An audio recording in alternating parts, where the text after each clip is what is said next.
Thanks. And Senator, thank you for bringing up the evacuation issue, because that's what I'm going to now talk about again. So thank you. It is my understanding that the commission has never in its history turned down a request for a exemption from having to have evacuation plans. Do any of you think I'm wrong on that? Tell me, an evacuation plan. And if so, which one did you turn down?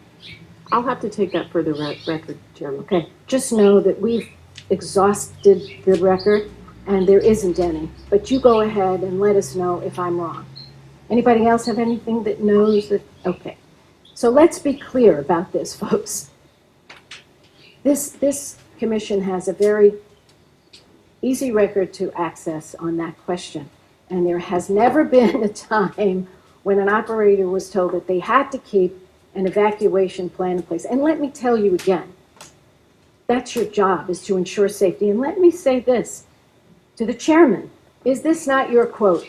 When asked whether or not a shutdown plant could be dangerous, this is what you said. The fire could well spread to older spent fuel. The long-term land contamination consequences of such an event could be significantly worse than those from Chernobyl. Do you remember saying that or writing that? That's from the 2003 paper? Yes. It was a collaborative effort, that paper. Did you sign that statement? I am one of the authors, that is correct. Thank you. And is it not true that the NRC said in '01, spent fuel fires could have health effects comparable to those of a severe reactor accident? Does anyone think that that's a misstatement by myself?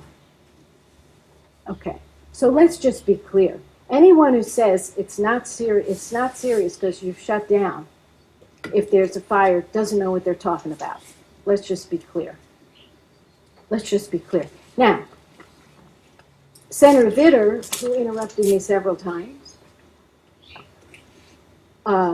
doesn't know that my operator there for San Onofre submitted these many pages of exemption requests. Now, let me just tell you what they're asking for.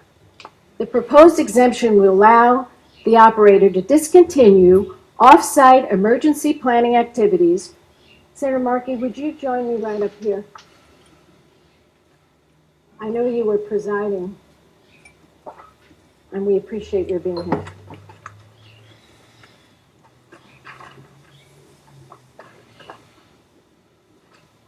Let me say again, this is what they're asking you for. The operator is asking to discontinue off-site emergency planning activities and reduce the scope of on-site emergency planning. Examples of requirements subject to the proposed exemption that are related to discontinuing off-site emergency planning activities include, but are not limited to, requirements for off-site agency emergency plans, emergency planning zones, and ingestion pathway zones, the emergency operations facility, evacuation time estimates, off-site notification timeliness, off-site dose projections, protective action recommendations. Examples of requirements subject to the proposed exemption that are related to reducing the scope of on-site emergency planning activities. Now look, they're basically asking to be let off the hook. And if you grant this exemption, and you've never turned one down before, and you won't answer my question, none of you will, I'm going to show again the picture. I want Senator Markey to see this, of how close a fire in California came to that decommissioned plant. Now, do any of you know how many spent fuel rods are in that plant? I do not have an exact number. I can take that for the record if you like. Anybody else know how many?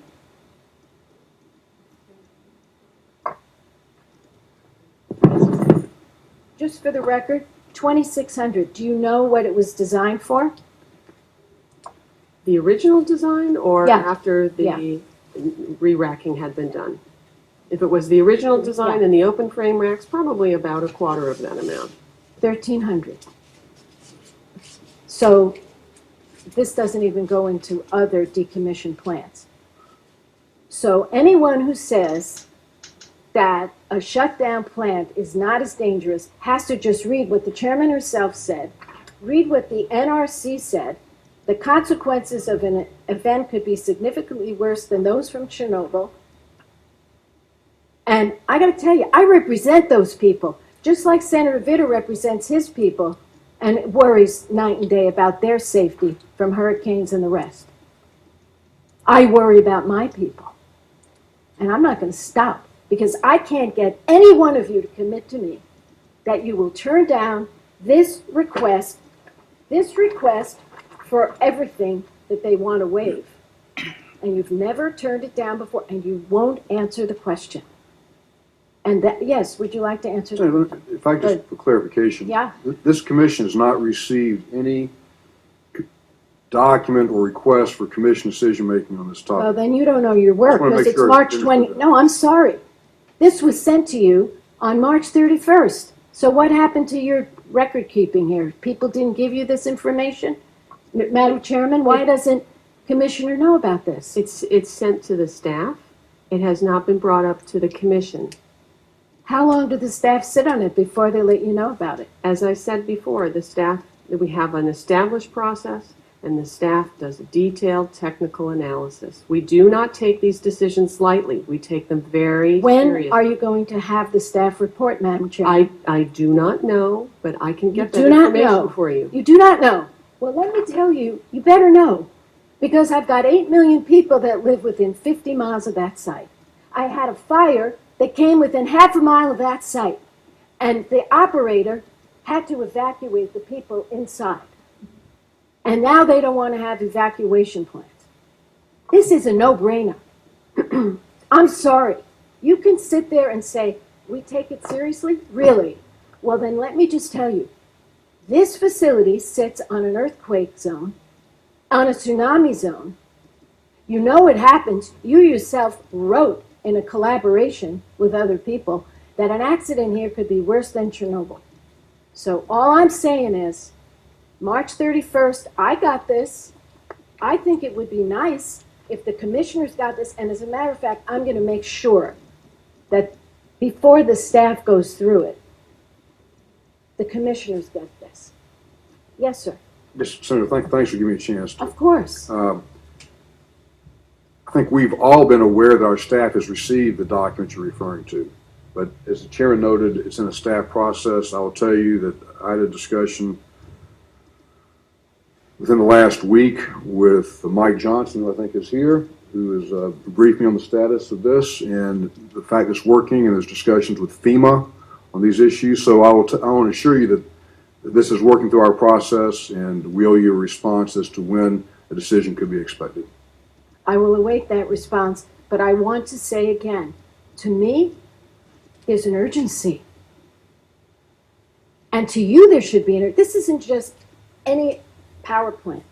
This is a nuclear power plant that has many of these spent fuel rods, okay?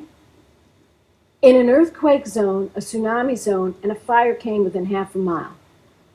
So I hope the staff will work overtime, just like my staff does when there's an emergency, because that's what I consider it. Yes. Chairman, I just want to be clear that emergency preparedness will not be eliminated at the site. Okay, I so do you're want to be agreeing. clear about that. So We you're will not agreeing. eliminate emergency preparedness. So We now will- you're agreeing that you will not allow them this exemption that they're asking for all of this. We will not eliminate emergency preparedness. Sometimes it's reduced in scope after we've Okay, then, considered thank you. requests. Let me ask you that. So you will not waive the requirement for off-site evacuation plans? I do not know the details of this And you will not request yet. waive their request to be exempted from having warning sirens? I do not know the details of this request. They have to prove to us that they can maintain the safe level of operation and under decommissioning that they. And you don't know right now if you will eliminate off-site evacuation plans, warning sirens. What about relocation centers? We will ensure that the site will be safe. And But we you will cannot ensure answer that me. there are adequate measures in place to respond to any kind of radiological emergency. Fair Of enough. course. Fair enough. That is our mission. Fair enough. So let me ask you this. Do you think off-site evacuation plans are a necessary part of that facility being safe? Do you believe personally? You can't answer for anyone else. Do you believe that having off-site evacuation plans are a necessary part of having that facility safe? An operating facility, of course, always requires evacuation plans. So you will not waive that requirement? I will have to consider it as So I you won't said, we answer that. consider the site-specific requirements. You have never said no to exemptions of all off-site emergency plans. So that's why I'm drilling down on this, because the NRC, who cares a lot about safety, that's your job, have never, ever turned down such a plan. So let me just tell you this. I am deeply troubled that commissioners haven't seen this. Commissioners, maybe they knew about the fire. If I were one of you, I certainly would have said, what's happening? This could have been, I don't even want to say, the type of disaster. All I have to do is quote the chairman in her 2003 paper, in which she said, the fire could well spread to older spent fuel. The long-term land contamination consequences of such an event could be significantly worse than those from Chernobyl. Senator Vitter. Oh yeah, go on, click the subscribe button. We need to get subscribed and get this unity stronger and beat YouTube at their own game. Okay, that's what this is about. Like I say, go to the remix button, hit the remix button. That way you'll have this video and keep up with this. Otherwise, YouTube's just going to control us, guys, and it's really bad.